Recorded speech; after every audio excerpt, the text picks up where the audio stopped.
بسم الله الرحمن الرحيم والحمد لله رب العالمين وصلى الله وسلم على نبينا محمد وعلى آله وصحبه أجمعين أما بعد فنحن اليوم سنرى موضوعا مهما. Aujourd'hui nous voyons un sujet important qui en réalité est la continuité de ce que nous avons vu hier. فسنرى حديثا أخرجه البخاري في كتابه الصحيح. Nous allons voir un hadith qui a été recensé donc par l'imam al-Bukhari dans son livre الصحيح. عن ابن عباس رضي الله عنهما أن رسول الله صلى الله عليه وسلم قال نعمتان مغبون فيهما كثير من الناس الصحة والفراغ. Et donc selon Ibn Abbas radhiyallahu anhuma, que le messager d'Allah sallallahu alayhi wa sallam a dit, il y a deux bienfaits qui sont délaissés et qui sont négligés par beaucoup de personnes: la santé et le temps libre. La santé et le temps libre. أولا ليعلم أن الإمام البخاري رحمه الله أخرج هذا الحديث في كتاب الرقاق وقيل الرقائق. Premièrement, il faut savoir que l'imam al-Bukhari il a cité ce hadith dans le chapitre lié à al-raqa'iq, c'est-à-dire ce qui adoucit le cœur. ذكر العلماء أن هذه الأحاديث سميت بذلك للرقة والرقة في القلوب أي الرحمة وضد الغلظ. Et donc les savants disent que ce chapitre il a été appelé comme cela parce que les hadiths, les paroles, les récits prophétiques qui sont cités dans ce chapitre amènent à la douceur du cœur, c'est-à-dire la miséricorde et le contraire de la dureté, ce qui est contraire à la dureté. وأول باب في هذا الكتاب هو باب ما جاء في الرقاق وأن لا عيش إلا عيش الآخرة. Et le premier sous-chapitre qui a été cité, c'est le sous-chapitre lié à ce qui a été rapporté, qui va donc lié à l'adoucissement des cœurs, et qu'il n'y a pas d'autre vie que celle de l'au-delà. Il n'y a pas d'autre vie que celle de l'au-delà. Et donc je vous ai dit, on est dans la continuité de ce qu'on a vu hier. رأينا بالأمس أن التجارة المربحة هي التي تتعلق بالآخرة. On a vu hier que le commerce fructueux, en réalité, c'est celui qui est lié à l'au-delà. Et aujourd'hui, donc, ce hadith qu'on étudie, il est dans ce sous-chapitre, lié au fait que la réelle vie, la vie réelle, c'est celle de l'au-delà. ذكرت العلماء أن الإمام البخاري ذكر هذه الترجمة ليبين لنا أن هؤلاء الذين فرطوا في هاتين النعمتين إنما فرطوا فيهما لإيثارهم الحياة الدنيا عن الآخرة. Et donc les savants ils nous disent que l'imam al-Bukhari il a cité ce hadith et en mettant ce titre juste avant de citer le hadith pour nous montrer que les gens qui ont été négligents concernant ces deux bienfaits, la santé et le temps, en réalité, ils ont été négligents quant à ces deux bienfaits à cause du fait qu'ils ont favorisé la vie d'ici-bas à celle de l'au-delà. C'est ce qui a fait qu'ils ont négligé ces deux bienfaits qu'Allah tabaraka wa ta'ala leur a accordés. فَمَاذَا يُرِيدُهُ النَّاسِ. Et donc, qu'est-ce que les gens veulent? Qu'est-ce que les gens veulent?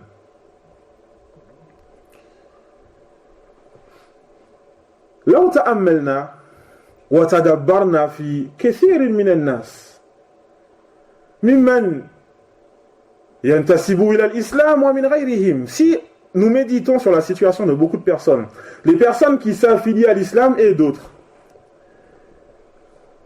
وتناقشنا معهم في مسائل الطاعات والمعاصي. Lorsqu'on débat avec eux concernant l'obéissance envers Allah tabaraka wa ta'ala, les péchés, souvent on a le terme de al-hurriya qui vient. On a le terme de la liberté. On aime être libre. On n'aime pas avoir donc les mains enchaînées. À tel point que même les frères parfois, lorsqu'un frère va se marier, ils vont dire khalas, maintenant il a les mains enchaînées. Il ne peut pas sortir de chez lui quand il veut, etc. Et les sœurs aussi même parfois vont rigoler comme cela. Parce que les gens, ils aiment la liberté. Mais ils n'ont pas compris qu'est-ce que la liberté. Est-ce que la liberté, هل الحرية أن تفعل ما تشاء مطلقا? Est-ce que la liberté, c'est que tu fasses ce que tu veux totalement? Est-ce que c'est ça la liberté? بين لنا النبي صلى الله عليه وسلم ما هي الحرية الحقيقية. Le prophète sallallahu alayhi wa sallam, il nous a montré qu'est-ce que la réelle liberté. Et ça dans sa parole, lorsqu'il dit kullu nasi yardu, tout le monde, yardu, c'est-à-dire le fait de partir le matin. Tout le monde part le matin. Musulmans, non-musulmans, soumis, non-soumis, tous partent le matin. Faba'i'un nafsa. Chacun va transacter concernant sa propre personne. Chacun va transacter concernant sa propre personne. Vous vous rappelez hier, on a parlé du commerce. Le commerce avec Allah tabaraka wa ta'ala. هل أنت في هذه التجارة تقوم بالأسباب التي تأتيك بالأرباح الكثيرة أو العكس? Est-ce que dans ce commerce que tu fais avec celui qui t'a créé, est-ce que tu fais les causes qui vont entraîner pour toi beaucoup de bénéfices ou le contraire? Et donc chacun part le matin. Et tous vont transacter concernant leur propre personne. فَمُعْتِقُهَا وَمُوبِقُهَا. Et ensuite il dit, le prophète sallallahu alayhi wa sallam, il dit فَمُعْتِقُهَا, c'est-à-dire certains vont libérer leur propre personne. Ils vont se libérer بِطَاعَةِ اللَّهِ تَبَارَكَ وَتَعَالَى, par l'obéissance à Allah tabaraka wa ta'ala. Et donc, le prophète sallallahu alayhi wa sallam a utilisé le terme libérer concernant ce qui est lié à l'obéissance à Allah. Pourquoi? قالت العلماء لأن الحرية الحقيقية في طاعة الله. Les savants disent parce que la liberté, la réelle liberté est dans l'obéissance à Allah. Et les autres? Ils jettent leur propre personne dans la perdition. فَإِنَّهُمْ فِي سِجْنٍ, car en réalité ils sont enfermés. حَبَسَتْهُمْ أَنفُسُهُمْ وَالشَّيَاطِينَ, ils sont enfermés, ce sont donc ils vont suivre leurs propres âmes ainsi que le diable. Tu es enfermé par le diable et tu ne le sais pas. Et tu prétends la liberté, je fais ce que je veux, je fais ce que je veux, je fais ce que je veux. Tu ne fais que suivre le diable. Et donc, il est important de comprendre qu'est-ce que la réelle liberté. La liberté réelle est dans l'obéissance à Allah tabaraka wa ta'ala. Fanirmaten. Et donc deux bienfaits. Deux bienfaits. ذكر العلماء خلافا واردا في أي نعمة أعظم أو أفضل أو ما هي أول النعم على الإنسان. Les savants, ils ont cité une divergence. Quel est le meilleur des bienfaits? Ou quel est le premier, le plus valorisé? هل هو الصحة أو الإيمان? Est-ce que c'est la santé? Ou alors est-ce que c'est la foi? À tel point que parfois, lorsque tu parles avec des personnes, كيف الحال? بخير, alhamdulillah, بخير, oui, ça va bien, mashallah. Parfois ils te disent, tant qu'il y a le siha, alhamdulillah, tout va bien. Tant qu'il y a la santé, tout va bien. Ils disent parfois, on entend souvent, ahammu shay as-siha. La meilleure des choses, c'est la santé. وهذا خطأ. Et ceci est une erreur. لأن هذه الصحة إن لم تقترن بالإيمان فلا فائدة منها. Car cette santé, si elle n'est pas liée à la foi, alors il n'y a pas de profit en celle-ci. Cette santé, si elle n'est pas liée à la foi, il n'y a pas de profit en celle-ci. فكم من الناس ممن من الله تبارك وتعالى عليهم بالصحة وهم من أهل النار. Combien sont nombreux parmi les gens, ceux à qui Allah tabaraka wa ta'ala leur a accordé la santé, et ils font partie des gens du feu car ils n'ont pas remercié Allah tabaraka wa ta'ala concernant ce bienfait. Et donc deux bienfaits, le prophète sallallahu alayhi wa sallam, il nous cite ici dans ce hadith deux bienfaits qui sont négligés par beaucoup de personnes. El-Rabn. Il a utilisé le terme marbounun fihima. El-Rabn. Dans la langue arabe, ce terme aussi peut être utilisé fit tijara, dans le commerce. On va beaucoup aborder le commerce. Entre hier, aujourd'hui. Certains vont me dire, Abdel Karim, il nous prépare quelque chose là, il va ouvrir un truc. Non, c'est le sujet, les frères, c'est le sujet. Et donc, El-Rabn, lorsqu'une personne va vendre quelque chose à un prix qui est en dessous de sa valeur, largement en dessous de sa valeur, il n'a pas donné à ce produit sa valeur. On va dire Rabenahu. Et donc il n'a pas donné à ce produit sa valeur. Et donc, de cette même façon, ces gens vont faire avec ces deux ni'ma, ces deux bienfaits d'Allah tabaraka wa ta'ala. Ils ne vont pas leur donner leur valeur. Comment cela?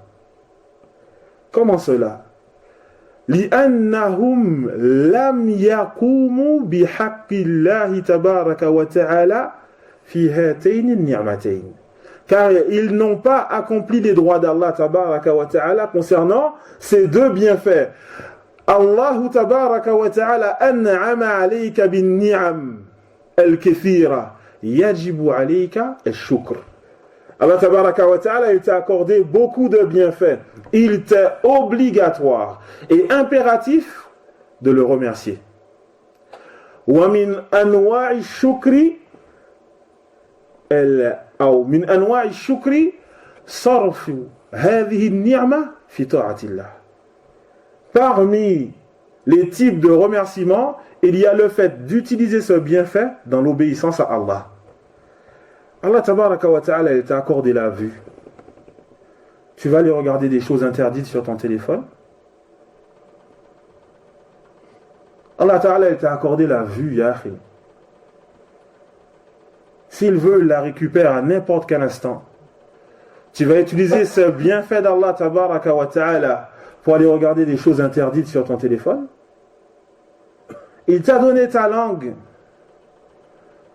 Tu vas dire alhamdulillah, shukru lillah, et ensuite tu vas utiliser ce bienfait d'Allah tabaraka wa ta'ala pour critiquer les serviteurs d'Allah, pour les dénigrer, leur faire injustice, les insulter et autres. Ce n'est pas comme cela que tu remercies. Le remerciement concernant le bienfait d'Allah, le bienfait qu'Allah tabaraka wa ta'ala t'a accordé, le remerciement se fait premièrement dans le fait d'utiliser ce bienfait dans l'obéissance à Allah tabaraka wa ta'ala. Tu vas reconnaître le fait que Allah, c'est lui qui t'a accordé ce bienfait. Et tu vas l'utiliser dans son obéissance. Fasihatu. Kam min an-nas ghafilun an hadhihi an-ni'ma. Et donc, la santé. Combien de personnes négligent ce bienfait. Li jahlihim ou li tajahulihim bi anna as-sihha ya'qubuha ad-da'f wal-marad. Les gens négligent ce bienfait, la santé. Pourquoi? Parce qu'ils oublient. Ou parce qu'ils font comme s'ils ont oublié le fait que la santé est suivie par la faiblesse et la maladie. La santé, elle ne va pas perdurer. Ne pense pas que tu vas rester dans cette santé comme cela à la force. Tu viens à la mosquée, tu montes des escaliers, aucune difficulté. Tu peux venir, tu te dis, bon, il y a une demi-heure de marche, 2 heures de marche, mashallah. Je vais à la mosquée en marchant, yallah, j'y vais. Ne pense pas que cette santé sera là tout le temps. Il est impératif que ça diminue. Impératif. C'est soit elle diminue d'un coup et tu meurs, soit c'est petit à petit. Et donc, profite de cette santé que tu as, de ce bienfait qu'Allah Tabaraka wa Ta'ala t'a accordé pour augmenter tes actes d'adoration.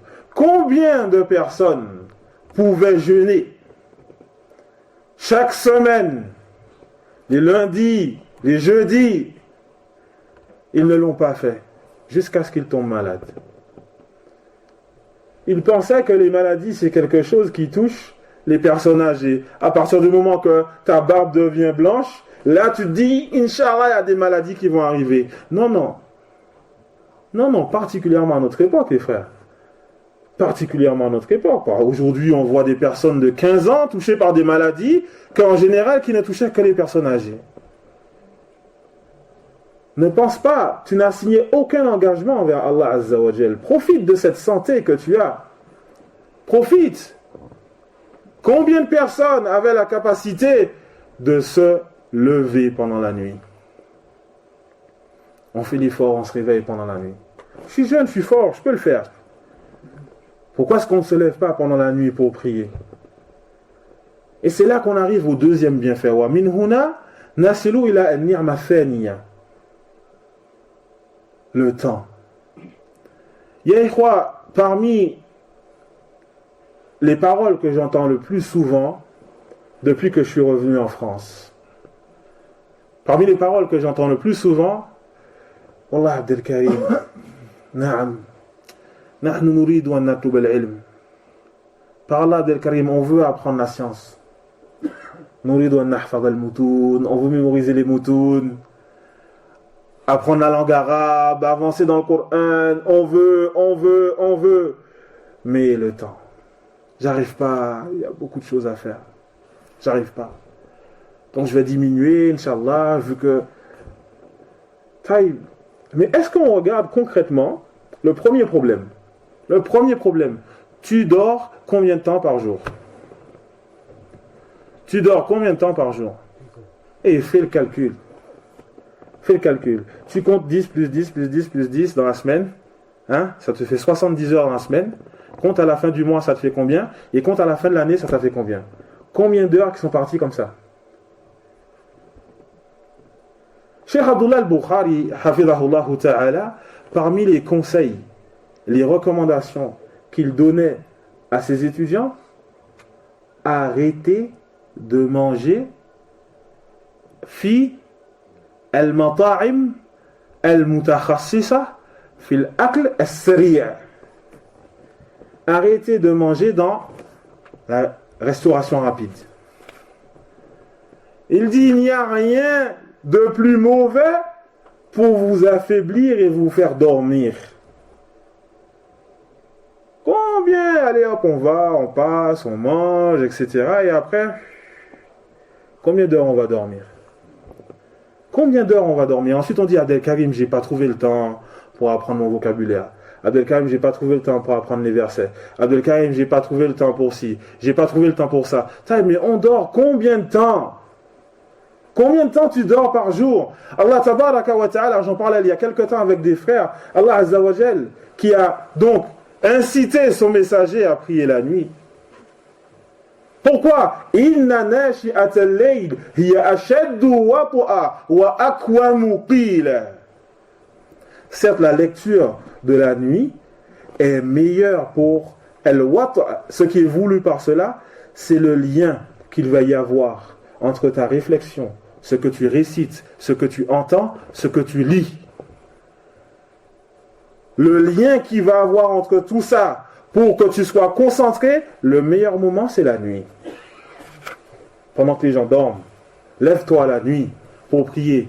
Inna rabbaka ya'lamu annaka taqumu adna min thuluthay al-layl wa nisfahu wa thuluthahu wa ta'ifatun min alladhina ma'ak. Certes, ton Seigneur, il sait que tu te lèves pour l'adoration. Un peu moins min adna min thuluthay al-layl, un peu moins des 2/3 de la nuit.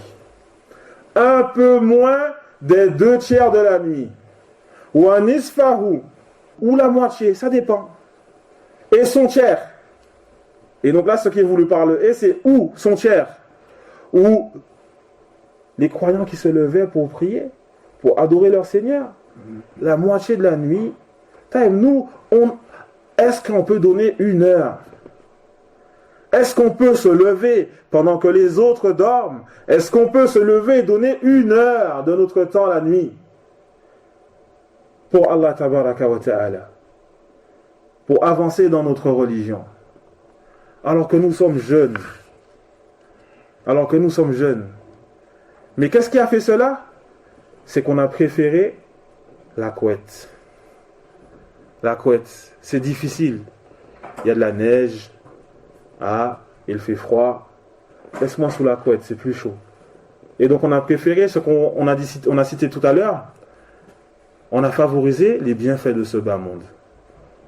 Les bienfaits de ce bas monde. Pourquoi? Parce que la récompense, certains, ils ne voient pas la récompense tout de suite. On a besoin d'agir quand on voit les billets.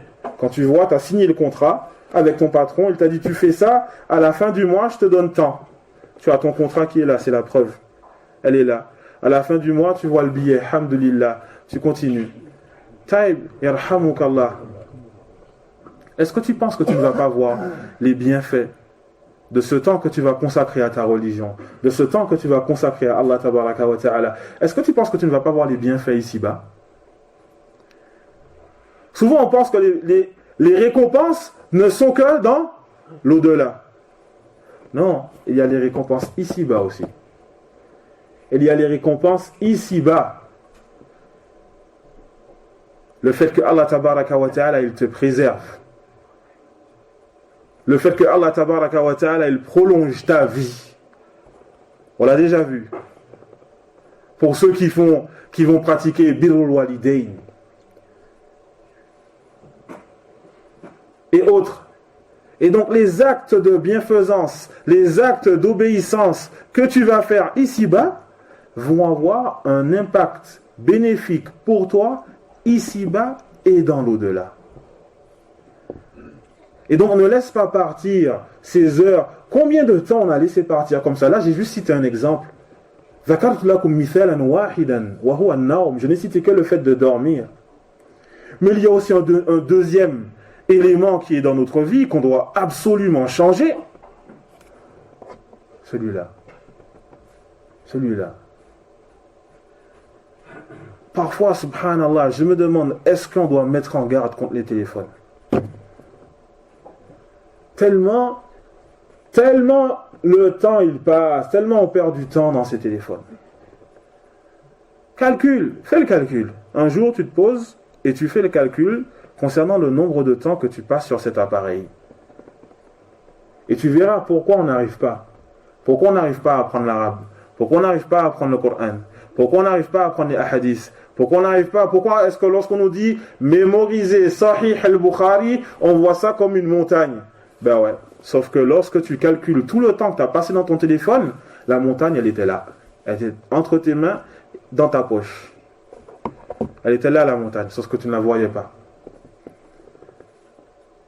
Et les pertes de temps avec les frères. Allez, on se rencontre pour se rencontrer, pour discuter de voitures, de motos et de polygamie. Si ça, Masha'Allah, tout le monde est au rendez-vous. Tout le monde est au rendez-vous. Tu dis, ya ikhwa, on fait révision. Ya ikhwa, Méditez bien les frères, hein, méditez bien. Une fois je l'ai dit dans cette mosquée, c'est très, très, très difficile de trouver des frères qui ont une bonne récitation du Coran, avec une maîtrise de la sortie des lettres de la langue arabe. Il n'y en a pas beaucoup. Il n'y en a pas beaucoup qui maîtrisent réellement les lettres de la langue arabe, qui les sortent comme elles doivent être sorties, qui mémorisent le tajwid et autres. Combien de fois j'ai dit, ya les frères, vous avez ici Yassine, profitez, ya les frères, Mekharij al-Huruf, oh les frères, tajwid, oh les frères, profitez de ce frère pendant qu'il est là. Il y en a combien qui vont assister au cours de tajwid? Combien qui vont assister au cours de récitation du Coran? Il n'y en a pas beaucoup. Et le jour où Yassine meurt, on va dire Rahimahullah, Alhamdulillah, on n'a pas profité. Il était là, il était présent, on le voyait tous les jours. Il était gentil, Jazahullah khair. Mais on n'a pas profité. La ni'ma, elle est là, le bienfait, il est là. Est-ce que tu profites? Pourquoi? Parce qu'on n'a pas le temps. On a toujours cette excuse, on n'a pas le temps. Mais par contre, pour les sujets mondains, Masha'Allah, on est les premiers. Et donc les frères, il faut absolument qu'on corrige ces erreurs.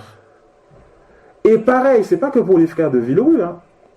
Nos frères aussi de Florange. Mektaba Florange. On a nos frères Adil, Farid qui donnent des cours. Il y en a combien qui assistent? Il y en a combien qui assistent? On n'a pas le temps. Taïb. Combien qui m'ont dit on n'a pas le temps et après ils m'appellent Abdel Karim, je suis dans une aqiqa et si. Mais Akhi, tu m'as dit que tu n'avais pas le temps. Tu m'as dit que tu n'avais pas le temps. Ça c'est arrivé, Wallahu alam, il y a 2 semaines. Il y a 2 semaines. Tu peux très bien venir en cours et après tu parles à l'aqiqa, alhamdoulilah, il n'y a pas de problème. Mais on a favorisé le tajin. Et donc les frères, faites attention à ceux que vous mettez en avant. Faites attention à ceux que vous choisissez. Ici, le prophète sallallahu alayhi wa sallam nous a cité 2 bienfaits. Juste 2 bienfaits. Mais tous ces points-là et tous ces bienfaits sont liés à un seul point. Le fait de favoriser la dunya. Et le fait de ne pas savoir quel est le commerce profitable. Mahiya et tijara el-murbiha. Et donc je ne vais pas faire long, Inch'Allah ta'ala, bien qu'il y a beaucoup de choses à dire par rapport à ce hadith, mais j'espère que ce qui a été dit suffira pour qu'on médite tous, chacun concernant notre situation. Chacun concernant notre situation. L'être humain est témoin concernant sa propre personne. Tu n'as pas besoin qu'on vienne te voir, qu'on te dise ya akhi, etc. Tu sais très bien que toi, à tel et tel moment, tu as été mufarrit. Tu as été négligent. Alors on se remet en cause et on profite de ce genre d'assises pour nous améliorer, pour changer et corriger nos erreurs. Tu sais que tu dors 8 heures par jour, diminue un peu, jusqu'à ce que tu arrives à faire comme ses pieux prédécesseurs, Inch'Allah. Souvent on le voit comme une montagne, c'est difficile, c'est normal, c'est difficile. On ne fait pas les causes. Petit à petit, Inch'Allah, vous allez voir. On demande à Allah tabaraka wa ta'ala qu'il nous accorde une science profitable et qu'il nous permette de bénéficier du temps et de la santé qu'il nous accorde. Il est certes capable de toutes choses. Subhanakallahumma wa bihamdik, ashhadu an la ilaha illa ant, astaghfiruka wa atubu ilayk. Wa jazakumullahu khairan.